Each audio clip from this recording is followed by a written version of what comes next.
Allah berjanji dalam Al-Quran, saya naikkan ke atas, orang yang konsisten menunaikan salat malam, maka dijamin oleh Allah Subhanahu wa Ta'ala akan dibimbing untuk mendapatkan karir terbaik dalam aktivitas kehidupannya. Terbaik di sini bukan sekedar mendapatkan harapan menempati posisi tertinggi, bukan. Tapi posisi yang terbaik untuk memberikan maslahat pada dunia dan akhirat Anda. Dunianya hidup nyaman, tapi kenyamanan itu membantu Anda mendapatkan keraihan kebahagiaan akhirat. Anda hidupnya tenang, asetnya banyak, kekayaan melimpah, tapi dengan semua itu Anda tetap dekat dengan Allah Subhanahu wa Ta'ala. Silahkan gali dari segi sejarah, sudah banyak contohnya. Uthman bin Affan radhiyallahu ta'ala anhu, Abdurrahman bin Auf, Tamim ad-Dari radhiyallahu ta'ala anhum jami'an. Silahkan cek keterangan Imam An-Nawawi dalam kitabnya At-Tibyan. Sering saya ulang-ulang. Mereka itu orang kaya, pengusaha sukses, hidupnya nyaman, asetnya melampaui abad-abad kemudian. Sampai sekarang masih ada. Tapi yang paling menarik adalah terekam dalam amal ibadah mereka, termasuk sahabat yang tidak pernah meninggalkan tahajud. Bahkan sangat istimewa. Mereka menunggu sholat malam sampai menunaikan sholat malam sampai selesai menghatamkan Qurannya. Itu luar biasa. Kenapa bangun malam? Karena ada motivasi. Apa motivasinya? Kebahagiaan yang dititipkan oleh Allah kepada mereka dalam kehidupan dunia dan akhiratnya. Di dunianya sukses, akhiratnya pun tidak ditinggalkan. Baik, 2. Wa qur rabbi adkhilni mudkhala sidqi. Dan katakan Muhammad sallallahu alaihi wasallam, Rabbi adkhilni mudkhala sidqin. Ya Allah, bimbing hamba untuk mengawali aktivitas hamba. Di kemuliaan, keutamaan salat malam ini terkait dengan urusan dunia, selain akan mengangkat kita di tempat yang terbaik, juga yang kedua, menghadirkan bimbingan Allah dalam menjalani aktivitas harian kita. Dibimbing Allah. Masya Allah. Tidak ada yang paling membahagiakan, menyenangkan, mendamaikan kecuali seorang hamba yang setiap aktivitasnya dibimbing oleh Allah Subhanahu wa Ta'ala. Misal, maaf, saya lukiskan begini. Anda kalau bekerja dibimbing direktur, nyaman tidak?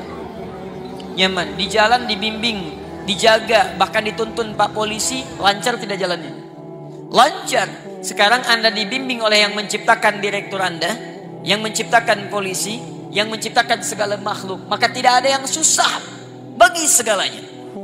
Kembali pada Allah Subhanahu wa Ta'ala. Karena itu setiap orang yang mendapatkan bimbingan Allah, maka pasti dalam hidupnya mendapatkan kebahagiaan dan kesuksesan. Nah, jika Anda ingin dibimbing oleh Allah Subhanahu wa Ta'ala, maka di antara amalan spesifiknya ada amalan-amalan dasar standar seperti salat, infak, baca Quran, Al-Baqarah ayat 3 sampai dengan ayat 4-nya. Tapi ada yang paling istimewa, yang kalau Anda kerjakan ini dari ujung kepala sampai ujung kaki Anda mendapat bimbingan Allah Subhanahu wa Ta'ala. Begitu mau jalan, langkah Anda dibimbing Allah. Anda tidak akan melangkah pada yang tidak disukai oleh Allah Subhanahu wa Ta'ala. Jangankan yang maksiat, yang membuat Anda sulit pun Anda akan dipalingkan. Misal, Anda mau jalan nih, di jalan ada kemacetan yang menimpa musibah secara umum. Orang terjebak macet, tiba-tiba baru Anda keluar, ada tiba-tiba datang kepada Anda, Pak, jangan lewat situ, macet. Ah, masa sih? Tadi saya melihat tidak macet, itu tadi Pak, sekarang macet. Belok. Allahu Akbar. Begitu Anda kunjungi tempat, Pak, jangan yang itu Pak, yang lain saja. Kenapa? Di situ tidak cocok buat Bapak. Ada seorang masuk ke sebuah toko, dia terbiasa rajin menunaikan malam ini, ibadah ini. Allahu Akbar. Begitu mau masuk dan masuk ke rumah makan, tiba-tiba dengan sopan penjaganya mengatakan, maaf Pak, di tempat ini nampaknya agak kurang cocok dengan Bapak. Kenapa memang? Akan lebih baik di tempat yang lain saja Pak. Baik, karena makanan-makanannya tidak dicantumkan logo halalnya, tapi ketika melihat orang ini tiba-tiba mengatakan, memberikan dari awal, Pak, jangan di sini, tempat lain lebih baik untuk Bapak. Coba bayangkan, baru dari kakinya, belum pandangannya, belum lisannya, belum telinganya, belum tangannya. Awas, kalau Anda selama ini sholat malam belum mendapatkan yang ini, berarti ada yang salah dengan cara sholat malam Anda. Anda rajin tahajud, tapi lisan Anda tidak dijaga oleh Allah. Ada yang salah Anda dalam sholat malamnya. Mustahil ahli tahajud lisannya mudah mengeluarkan kalimat yang tidak disukai oleh Allah, karena lisan dia dibimbing Allah.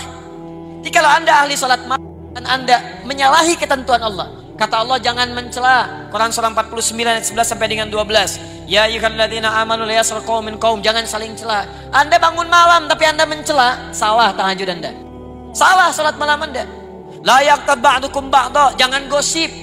Ibu masih gosip. Maaf. Salah salat malam ibu.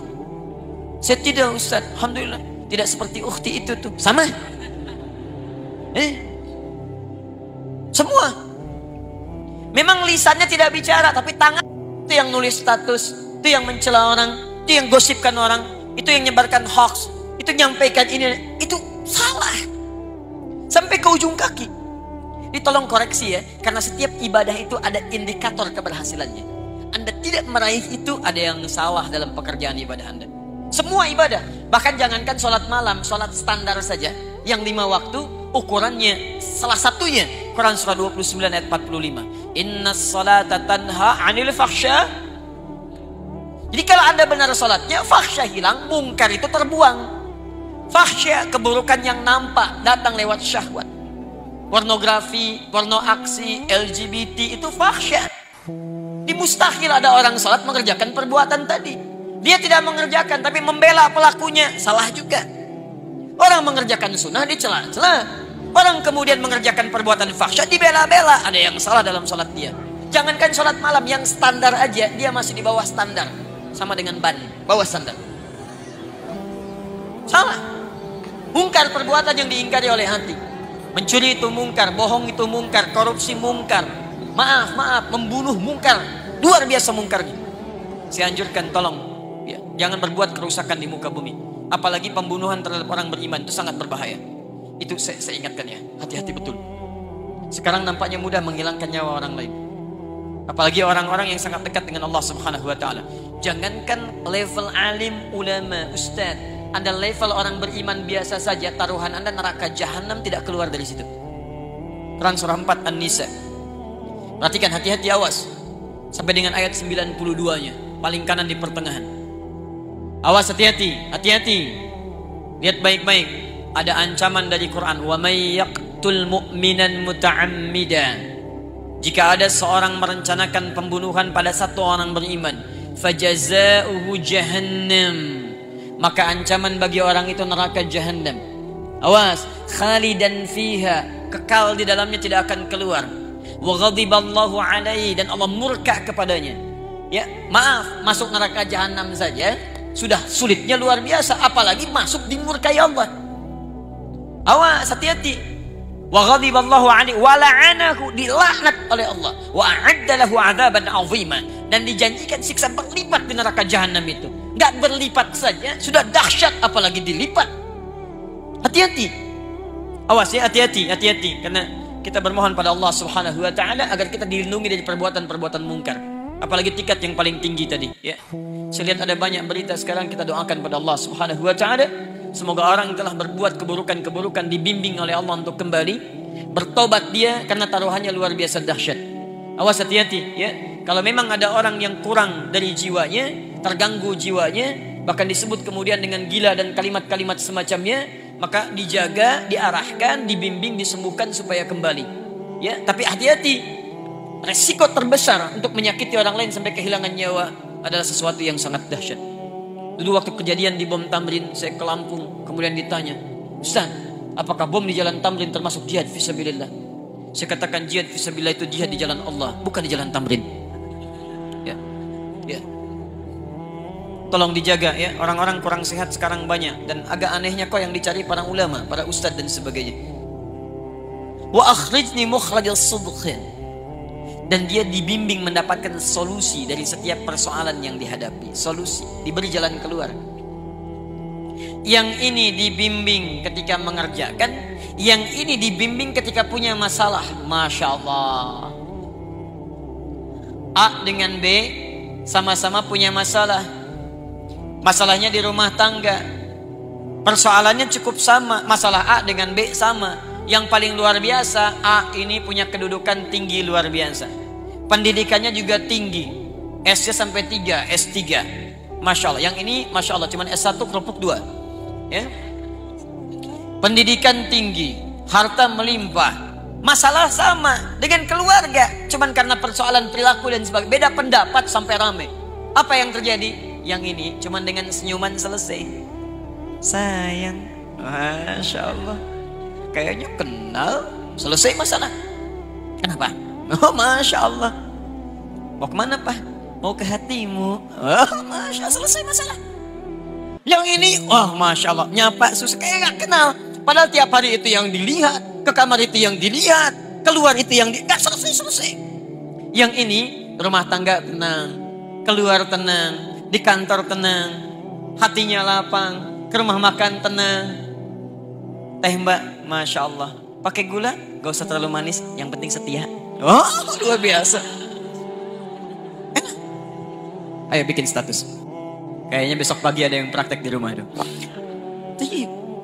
Jadi teman-teman sekalian, jadi orang-orang yang dekat dengan Allah, dia merajut hubungan dengan Allah Subhanahu wa Ta'ala, maka Allah akan jaga dalam setiap persoalan hidupnya. Di kantor dia nyaman, di kampus dia tenang. Ada orang yang besok ujian luar biasa sibuknya, Masya Allah. Bahkan disebut luar biasa, ada kalimat minggu tenang, padahal tidak tenang pada saat itu. Belajar sana, belajar sini, tenang di mana? Pikir sana, pikir sini. Tapi sebagian orang ada yang santai saja. Orang ke kelas, dia ke masjid. Dia baca, dia juga baca. Dia bangun malam harinya. Esoknya tenang dia hadapi. Luar biasa. 4. Waj'alni min ladunka sultanan nasira. Ini yang dahsyat. Ini yang dahsyat. 4. Allah akan lindungi dia langsung dari pihak-pihak yang ingin mencelakainya. Dilindungi oleh Allah. Diberikan perlindungan. Bisa beda-beda caranya nanti, ya. Bisa beda-beda, lain-lain caranya. Teman-teman sekalian, saya berikan contoh yang paling dahsyat. Ayat ini diantaranya turun memberikan keterangan saat Nabi SAW dikepung oleh banyak pemuda. Ada yang menyebut 100 pemuda dengan kebiasaan yang khusus. Kalau kita pasukan khusus ya, dengan pedang terhunus luar biasa, dikepung satu rumah. Di dalamnya direncanakan 3 orang.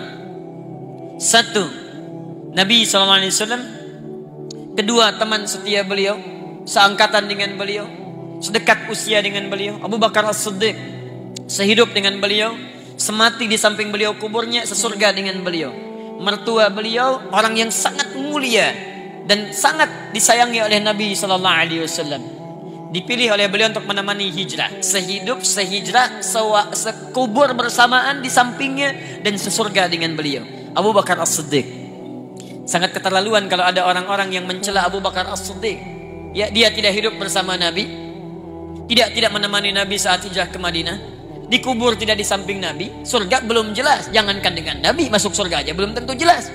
Berani mencela seseorang yang jadi mertua Nabi, kerabat Nabi, hidup bersama Nabi, hijrah dengan Nabi, wafat kuburnya di samping Nabi, dijamin surga lewat lisan Nabi. Anda siapa? Tayyib. Yang ketiga, seorang pemuda, brilian, jenius, menantu Nabi, 1 mertua, 2 menantu. Menantu Nabi, di antara sekian pemuda, beliau yang dipilih untuk mencintai dan dinikahkan menjadi pasangan hidup, sehidup, sewafat, sampai sesurga bersama putri terkasih Nabi, Sayyidah Fatimah radhiyallahu taala anha. Dari jalur ini adalah keturunan zuriyah Nabi sampai dengan sekarang. Sayyidina Ali bin Abi Thalib radhiyallahu taala anhu. Pemuda yang jenius, luar biasa, bakatnya luar biasa, dan nyalinya sungguh tangguh. Kata Nabi, ya Ali, saya dengan Abu Bakar akan hijrah, kamu tunggu di sini, gantikan saya di tempat tidur saya. Tempat tidur itu yang diincar oleh para pemuda tadi untuk siap menghunuskan pedangnya, hidup atau mati. Di pilihannya Ali sadar saat itu akan meninggal, tapi tidak ada kalimat-kalimat bantahan. Siap ya Rasulullah, bala. Gak pernah disebut dalam sirah Ali mengelak. Jangan saya Nabi, Abu Bakar aja yang tuaan dikit. Bisa tidak ada. Biasa. 1 menemani Nabi, 1 tinggal di tempat itu. Tapi yang hebat, perhatikan kisahnya dimulai saat Nabi keluar. Dari mana pasukan khusus yang siap dengan pedang terhunus? Disebutkan kalau hewan pun lewat sudah diketahui, bahkan tercium baunya. Tiba-tiba seorang Nabi Rasulullah SAW ditemani sahabatnya radhiyallahu taala anhu jalan keluar santai saja. Santai lewat, dibikin ngantuk oleh Allah, tertutup. Tutup. Ditutup pandangannya, keluar, tenang. Para ulama turun ayat ini memberikan jaminan kepada Nabi. Perhatikan, siapa di antara manusia yang bangun malamnya melebihi Nabi Sallallahu Alaihi Wasallam? Kakinya sampai bengkak-bengkak, bacaannya sampai begitu panjangnya, kekhusyuannya luar biasa. Maka Allah Subhanahu Wa Taala menurunkan langsung 4 kemuliaan ini kepada Nabi Sallallahu Alaihi Wasallam. Silakan, maqam mahmuda angkat, aktivitas dibimbing, masalah diberikan solusi. Begitu ada yang ingin mencelakai Nabi Sallallahu Alaihi Wasallam, Allah berikan perlindungan terbaik. Maka teman-teman sekalian, 4 ini bila terkumpul kemudian dalam kehidupan kita, ingin Anda raih, salah satunya dawamkan amalan pada malam hari ini.